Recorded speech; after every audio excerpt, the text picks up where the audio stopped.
Good morning. My name is Patrick Kelly. I am the CEO of the St. Lawrence County Industrial Development Agency, and I am calling this public hearing to order.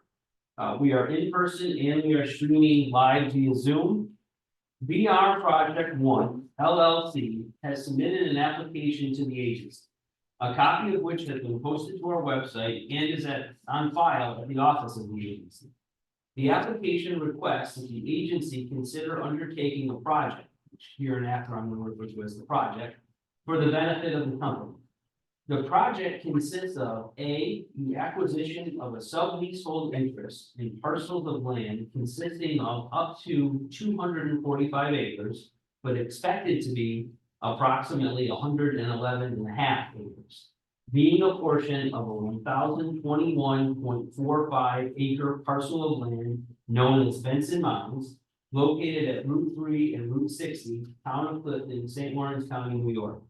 The construction on the land of approximately 111.5 acres and 20 megawatt ground-mounted photovoltaic solar array, including panels, racking, inverters, electrical cables, grid interconnection, site preparation, access roads, and any other required improvements. All of the foregoing to constitute a solar energy generating facility. The granting of certain financial assistance with respect to the foregoing, including potential exemptions from real property taxes, real estate transfer taxes, and mortgage recording taxes, collectively the financial assistance, and the lease or sale of the project facility to the company or such other person as may be designated by the company and agreed upon by the agency. The agency is considering whether to undertake the project to provide certain exemptions from taxations, which may include an exemption from state and local sales tax with respect to the construction and renovation, exemption from mortgage recording taxes, transfer taxes, potential exemption from real property taxes, but not including special assessments and special ag warranty revenues, if any, subject to the obligation of the company to make payments in lieu of taxes. The project is not consistent with the agency's uniform tax exemption policy. The agency has followed procedures for deviation from such policy prior to granting such portion of the financial assistance.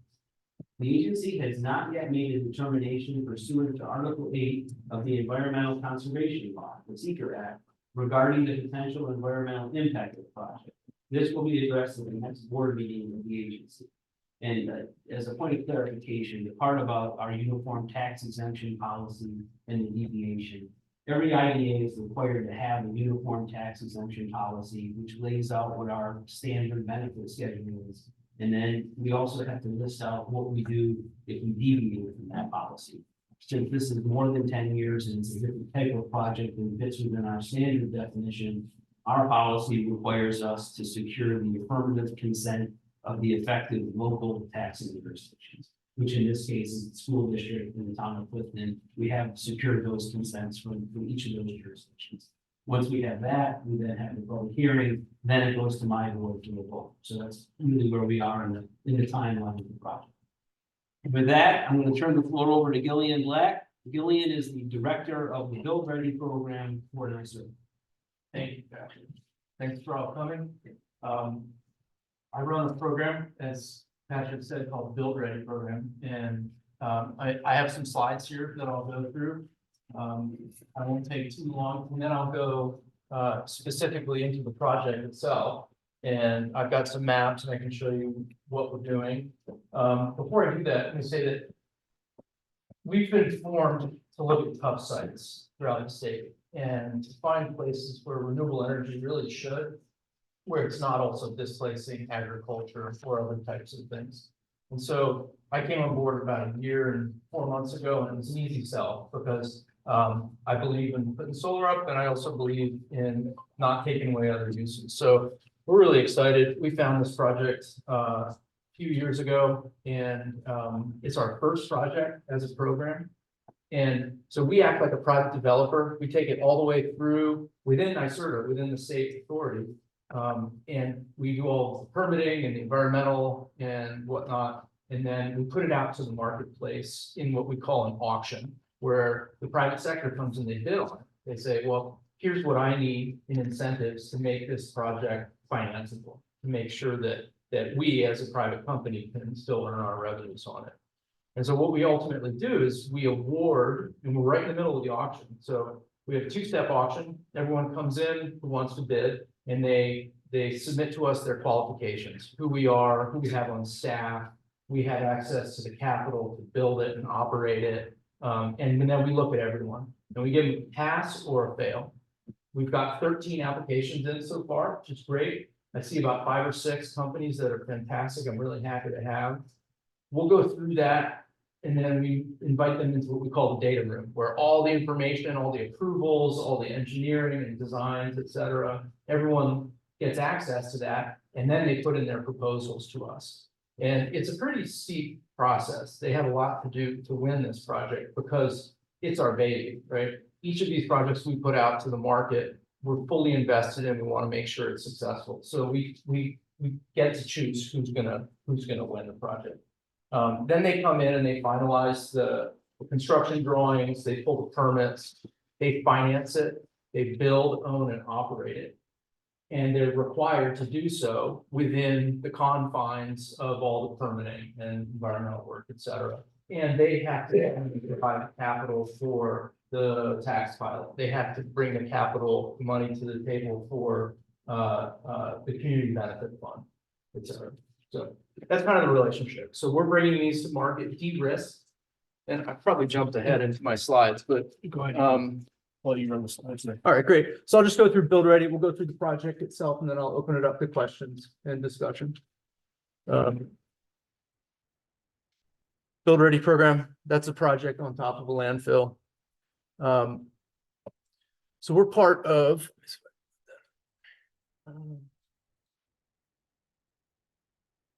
We were formed. No, messed it up. Sorry about that. We're working towards the state's goals of decarbonizing our electric grid. And it's a tough one and it's a steep climb.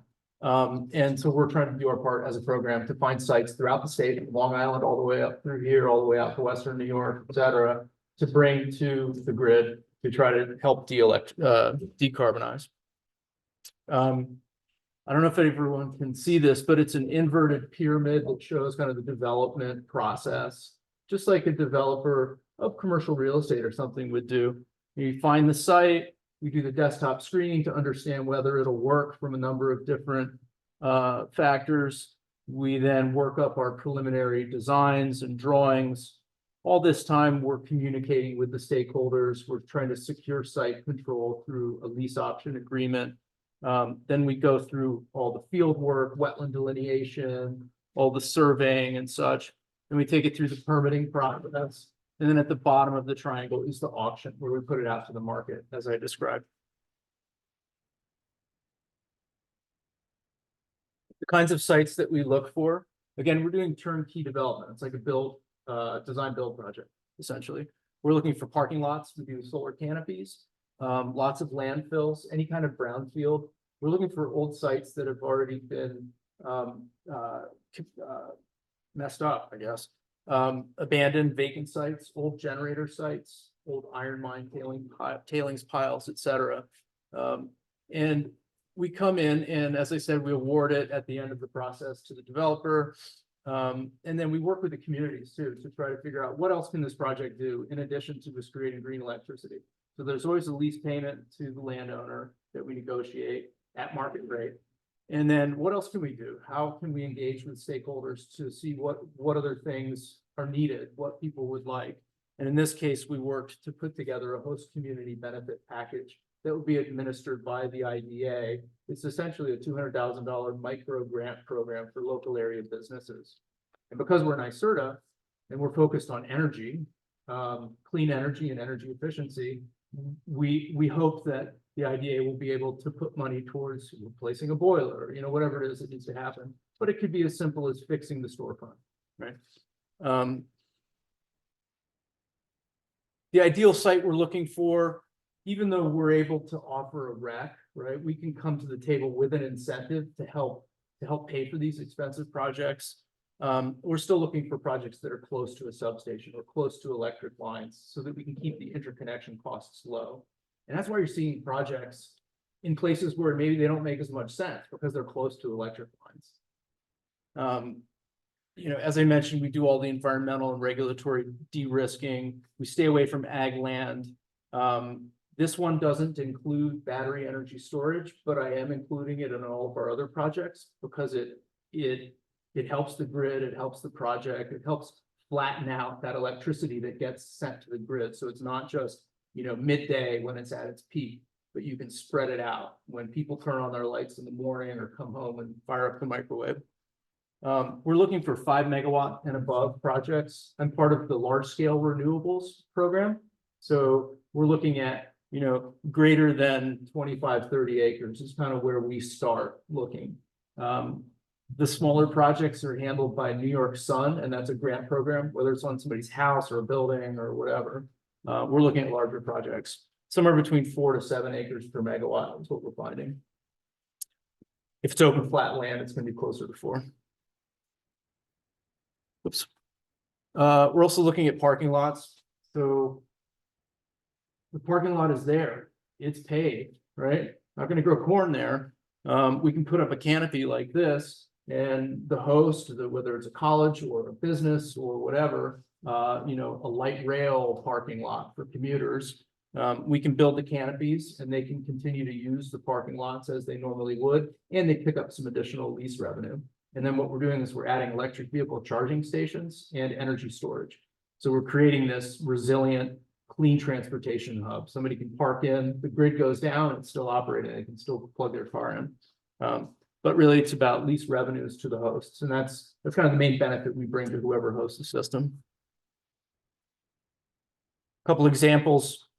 This one's down in the one on the left is down on Long Island. It's massive Brookhaven landfill. I went up on it last week.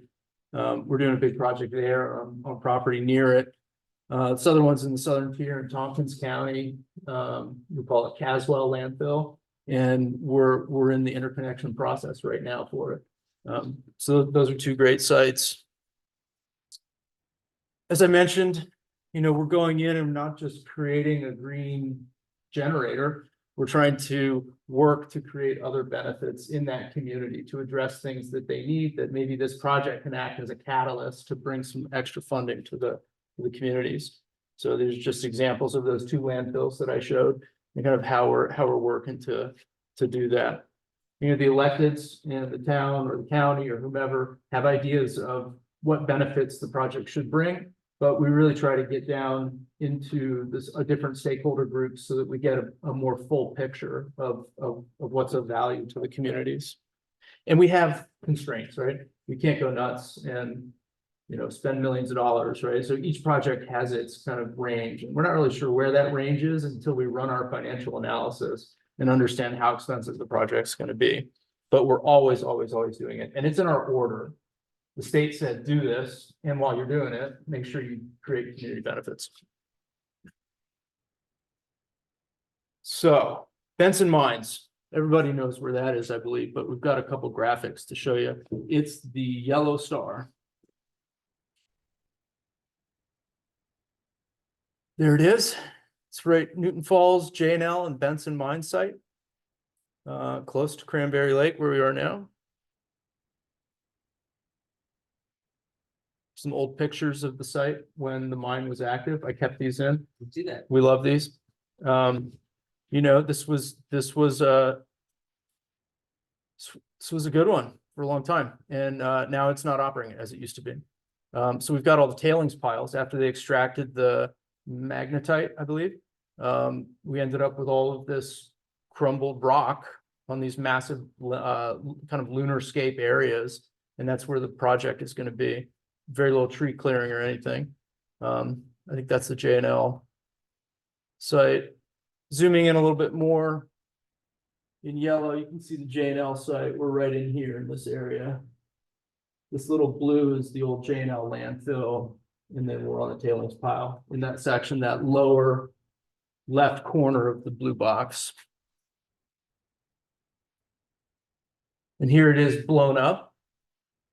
So as I mentioned, it's an iron ore tailings pile. There is some activity going on right now at the Benson Mines site. As we understand it, they're doing a granite aggregate business and then running some timber. This project would be able to coexist with their ongoing operations and create a little more revenue for the site. It's located in the Adirondack Park. As Patrick had mentioned, it's a little over 100 acres that we're going to be using. This is actually more like the 200 number that we'd mentioned earlier. We're just using a portion of it. We've gotten all of our permits through the APA and the town of Clifton. And we've done all that we need to do. Now we need to auction it and have someone build it. And of course, go into the pilot with the local taxing jurisdictions through the IDA. Auction went live this fall, as I described earlier. We anticipate awarding the project and transferring the asset in the summer of 24. So it'll probably be around July that it'll happen.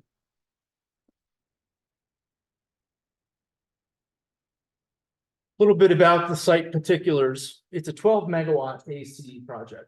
We had originally submitted a 20 megawatt project, but the New York State Independent System Operator and National Grid said that's too big.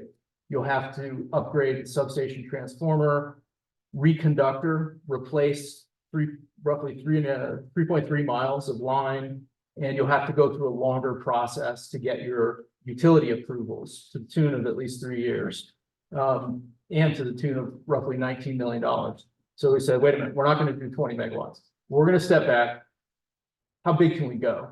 So we got it down to 12 megawatts without all those additional costs and at a much shorter time frame. And so we came in at 12 megawatts. The permit is still for the entire property or the acreage required for 20, but we're just using the 12. If the developer who buys this wants to pay for those upgrades in the future, the lease premises, the permit, and our contract to buy the renewable energy certificates from the project stand. They can go ahead and do a phase 2 if they like, but it's not on us anymore. Tailings pile. You see the LLC, BR Project 1 LLC, Build Ready program. It forms an LLC for each project that we build. And so all of the permits, all the responsibilities, et cetera, are inside of this LLC. And that's what we're transferring when we go through to the auction. So they actually take ownership of this little LLC, and that is the project company. And that's how it works in the industry. We have a lease option agreement that is between the LLC and Benson Mines, Inc. And whoever buys the project will assume the responsibilities of the lease, as they will the pilot, the post-community benefit fund, et cetera. Did all our delineations for wetlands. Permitting, as I mentioned, is all set. We're going through pilot right now.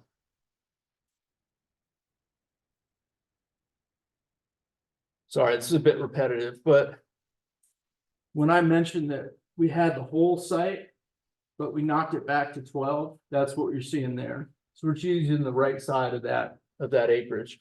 If they decide to increase the system, it would be within that area there on the left side to bring it up to a full 20. So here we are. We're going to connect over here at the Star Lake substation. And it's all these lines up here. I think this is the 3.3 miles or so that needs to be reconductored if they go above 12. The substation transformer looks like it's going to get upgraded by National Grid. So that's good news, but there's still, at least $1 million a mile to upsize those wires. We've got here 20-year pilot. Patrick can go into more details about the pilot itself, but it's set at a certain rate and it escalates over time. If the project is increased in size, the pilot payments will increase in lockstep with that size. $200K going into the community benefit fund, as I mentioned.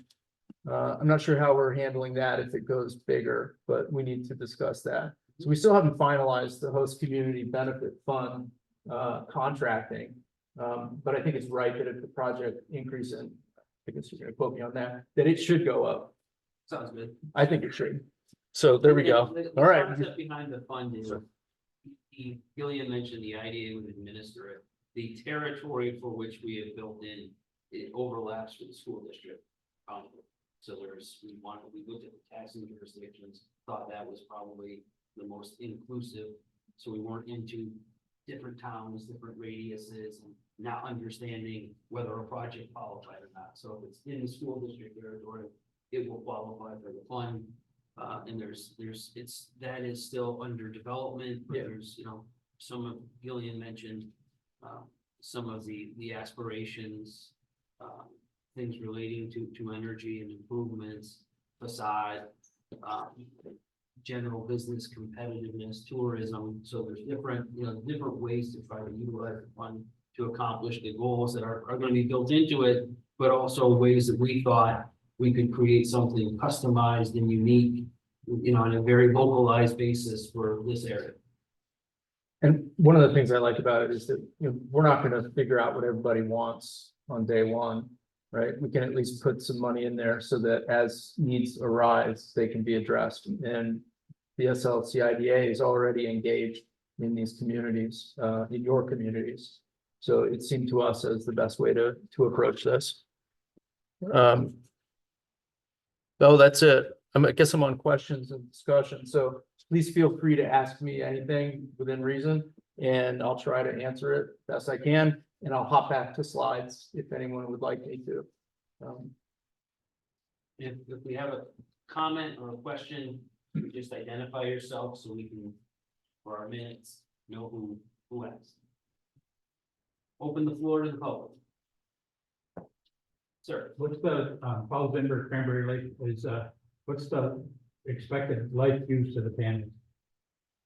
The solar modules will run for 40 years at about 80% of their original nameplate capacity, but they're likely to be repowered. They'll strip them off and put new ones in, maybe 15, 20 years into the life of the project, using the existing racking systems. What's really valuable is the interconnection, the money and the equipment that they put in to connect to the grid to export the electricity. So anytime you see a solar farm in the state, it's probably going to be a solar farm for a long time because it's got that conduit to the conduit to the grid. So what they'll do is they'll pull those panels off and they'll replace them with new ones, most likely to bring the power back up to the max. But again, it's all a financial decision. So they'll look at it and they'll be like, here's what solar panels cost, here's the actual production. What's it worth? Is it worth doing? Great. Go for it. How do you recycle the used pans? It's a great question. So the recycling industry in the United States is just starting to take. There are different ways to extract the valuable materials in the module. I sit on the board of a company out of California called Solar Cycle that has figured out a mechanical and magnetic way to extract up to 95% of the valuable materials and put them back into the value chain, put them right back into manufacturing. And there are similar technologies out there. So what they would do is they would field strip the modules of their aluminum frames, which is all recyclable, pull out the J boxes, the electrical boxes that have 2 wire whips, plus and minus out of them. They stack the glass. It's all solar cells encapsulated in glass with like a plastic back sheet, or sometimes it's glass on glass. They stack those up, they palletize them, they ship them to the recycling facility, and they strip them, and they're able to even just roll it up, and then they do their thing. So that's how it happens now. If modules still have life in them, like in year 15, if they're still producing at 90%, 85%, those can be reused. So they can go to markets. Right now, they usually go to developing nations, or through some sort of nonprofit, they'll work their way back into the market. Sometimes you can find them for sale online, but that's how they're recycled now. The trick is to get recycling costs at or lower than dumping costs, right? It's typically considered general waste, but we don't want them in landfills. It's not where we want these things. We want them either to be reused, or we want them to be crushed up and become new modules in domestic manufacturing. And the silicone that's all in them? Yeah, they can pull it all out, the silver, the copper, the I silicon. mean, how was that process? How do you get the silicone and let it go into a lamp? Well, if you can extract it, you can reuse it. And it gets just, I don't know, or they crush it up and they're able to separate it. And then they're able to ship it off and use elsewhere. If it goes into a landfill, it just gets chucked, just like domestic or construction waste. After the aluminum is taken off and recycled.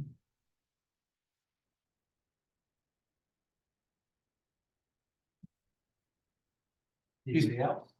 I will say that the projects all have decommissioning plans.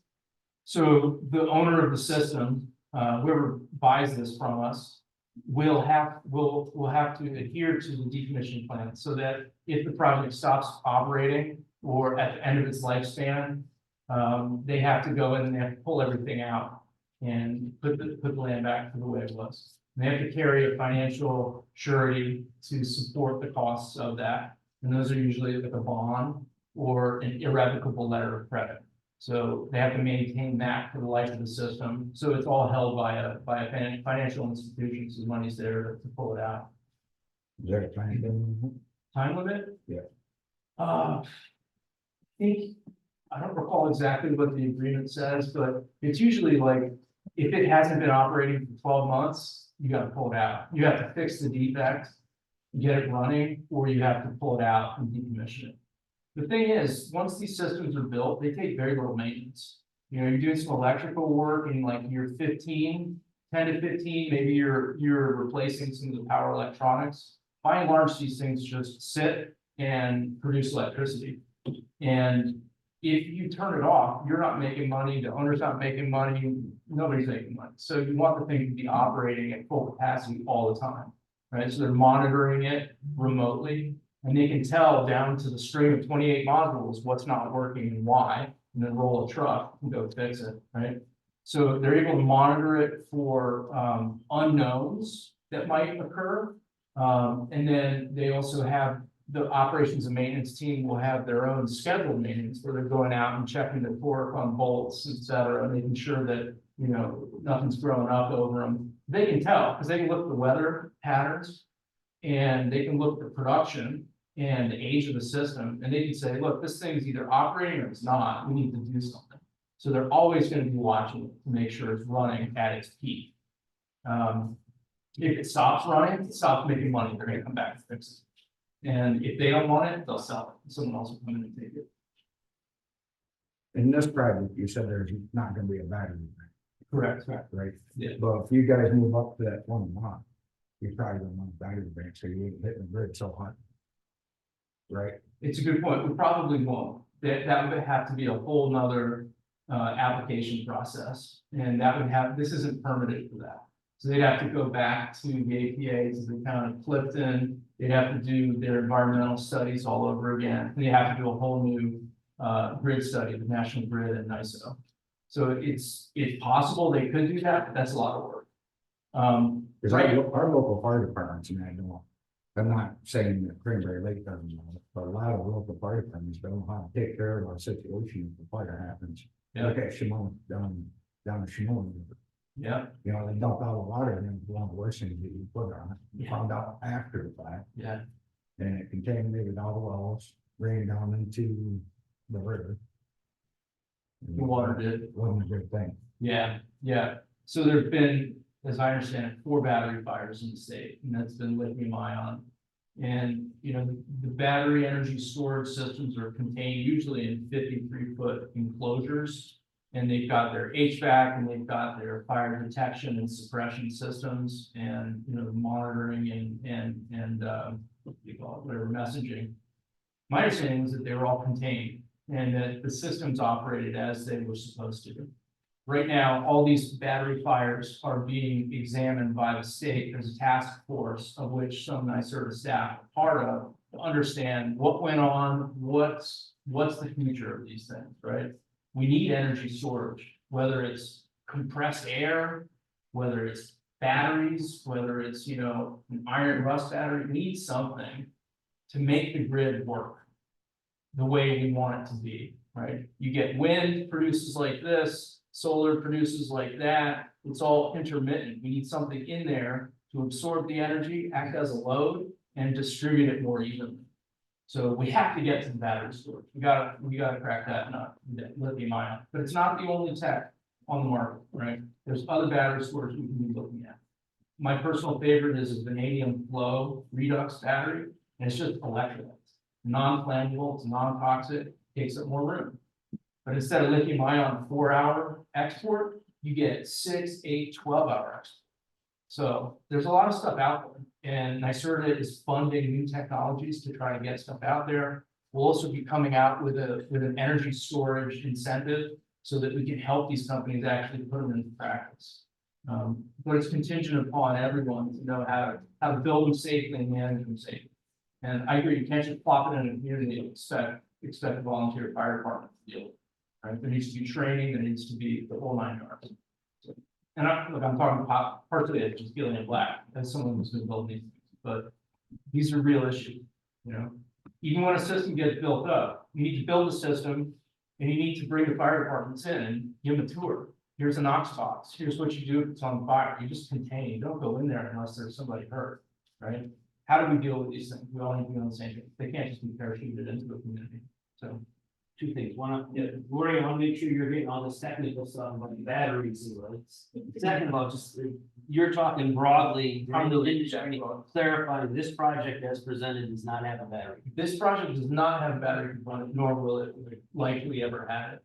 But if the owner wants to put batteries in, they can through the processes and the ruling municipalities, et cetera, right? But they would have to go through a totally fresh process. This is just solar. The only change in this project is that the PV, the solar modules, square footage might increase by 2, right? Potentially, roughly. Gillian, Yeah. my name's Larry Denisha.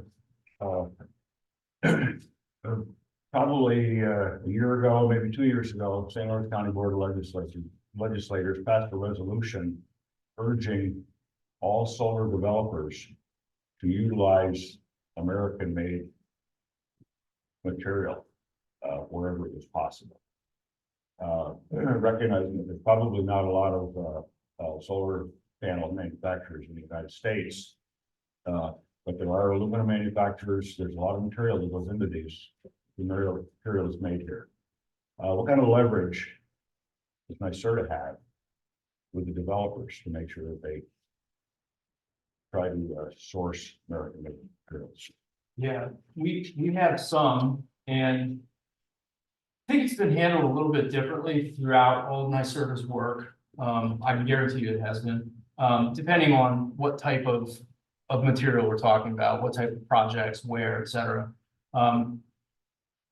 We also get a little bit of help from the federal government through the IRA, Investment Production Act. They're offering additional tax incentives, but it comes with a domestic content requirement. So there's that, right? The federal government's actually helping us in that respect. We have a steel requirement, American steel.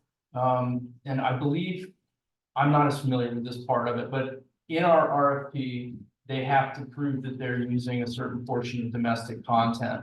And I think it's particularly steel. I do know that there's been a provision where if they can't find it, they can pay a penalty to NYSERDA if they can't find it, right?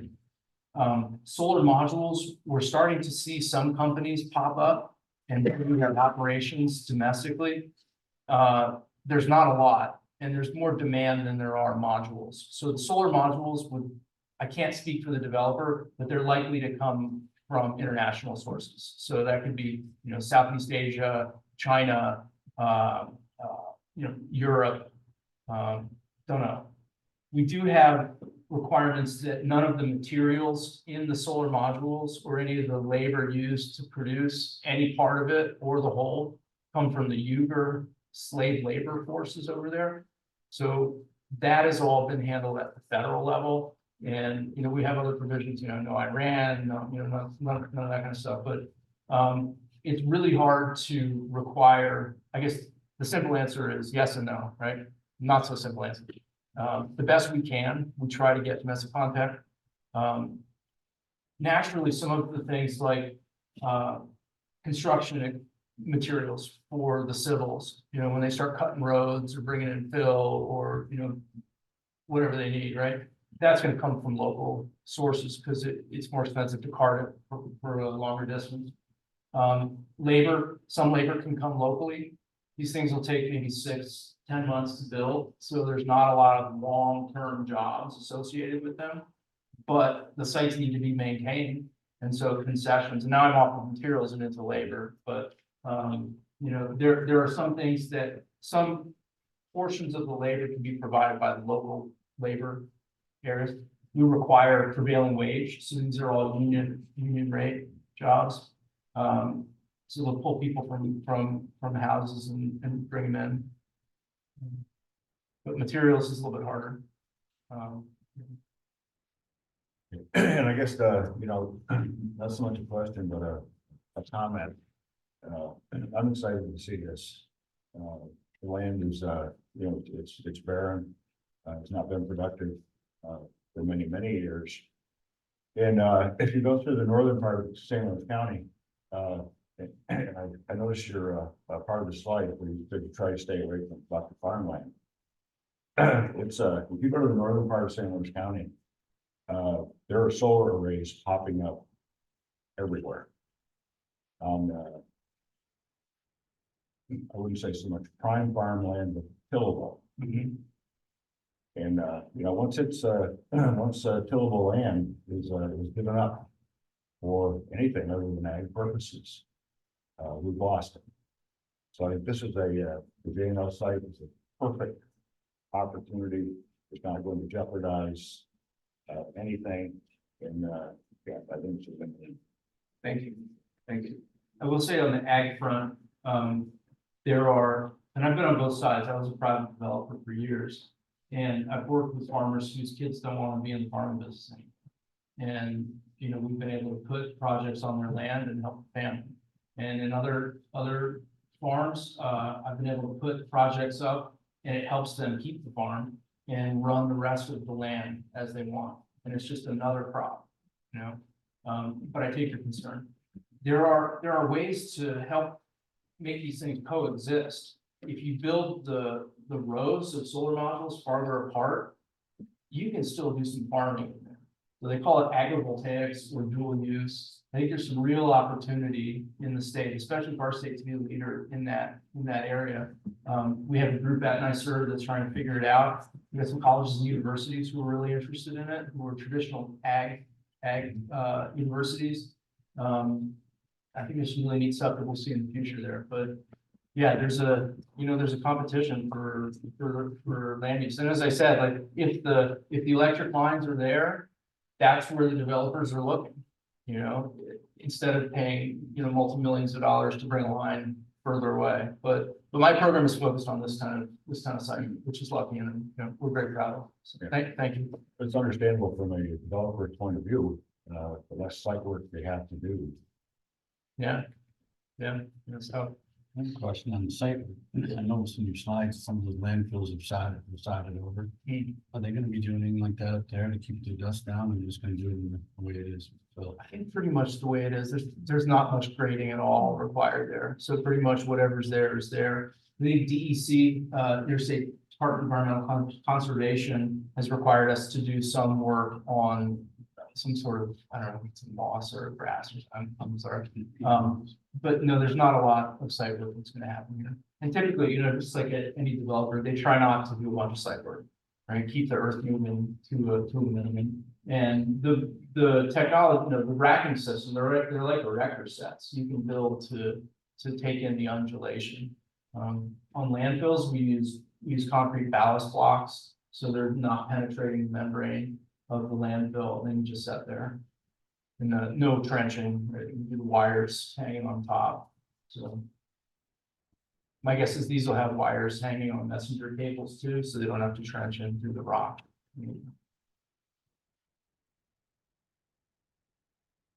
Any other questions or comments? Heather Wilson, Cranberry Lake Mountaineer Snowmobile Club. So we spoke before the official meeting that the trail is going to be moved out and around the site and that it's part of this site. So I'd like to see that. I'd like to hear that. On another note, I attended the New York State Snowmobile Association Forum in April. And the outgoing executive director said, expect battery powered snowmobiles, they're coming. So I guess my question or thought to you is consider that down in Newton Falls, where you're going to be hitting that grid. It looks like it appears right on County Route 60, somewhere down there. Our trail goes right there, and maybe that would be a place in the future to put in charging station or something. That's cool. That's neat. Yeah, I Using love that. industrial land because it's there. It's a long trail, stop and plug in. Yes, Yeah, yeah, I love that idea. I just got an electric car last month and I had to drive down to Long Island, and it was a nightmare.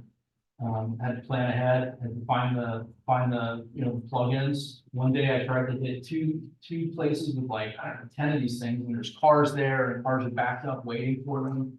The other one I went to was broken, right? The infrastructure is not there yet, so I can only imagine an electric snowmobile. You're out in, out on the trails. Be nice to post up somewhere and plug in. the DEC has some ordered. Mm. Skidoo is coming out with them in 2025, 2026. Mm. And the DEC's already got an order, and I'm told by the Skidoo rep out of Malone, Robert Sports. Mm. So I'm just thinking, it's not this year, but the next decade, that needs to be on Yeah. somebody's plate. This project is not designed with any EV charging capabilities. The most they'll have is an AC sub panel for local energy use, for O&M or during construction. But it could be, if they want to put in a new one, if they want to expand the size of the system, maybe that's the time to come in and say, hey, we really like this. Or, we can see whether it can be put in. I just don't know what the utilization rate would be, right? Because they need to turn chargers, right? Charging units as much as they can, but if possible. At some point. Cool. I started with a description of the IDA role, somewhat technical in nature, just in terms of our participation. It's a 20-year pilot, $5,000 per megawatt. So the first year would be $60,000, then increases by 2% each year over the life of the pilot. There is no sales tax exemption or mortgage recorded tax exemption that was applied for or being provided. And in the boilerplate, I mentioned a couple of those incentives. The pilot will essentially be our role. If you look at the 1,000-acre parcel, just in terms of, and this is in the cost benefit analysis, you didn't even want to look at it. The parcel generates about $27,000 in property taxes right now. When you do a proportionate look at the footprint of this facility, that's about $2,700. So in terms of scale of the pilot impact, it's going from 2,700 to 60,000, plus that existing base pay. The pilot is all added into the taxes that are already being paid. So that 60,000, the breakdown is 28,500 the first year for the school, 20,000 for the county, 10,000 for the town. There's about 1,000 in town chargebacks that are in there. And then there's a series of special assessments, about $4,000 that will also be paid because we can't exempt them. Just in terms of what the pilot is 20 years, you're looking at pilot payments of about little less than 1.5. So then obviously that's a question that sometimes is asked is, well, what happens at the end of the pilot? The state, the real property tax guidance informs assessors on our program on the set assessments. So at that time, it would either go on the tax roll, or if they come to us, people ask this sometimes, what if they want another pilot? Our process would be to go through this process again. So if there's an extension or an addition, other than from the 12 to 20 megawatts, where there's a time, sometime down the road, they say, well, we'd like another 20-year pilot, then we go through the same process. We go to the town, we go to the school, we then have a public hearing, and it goes to our board. Don't anticipate that, but if it happens, that would be what our process is. Just in terms of very specific IDA work. And from a project perspective, we've got a 35-year lease, it's 20 years with 3 5-year extensions. And so at least this thing will run for 35 years.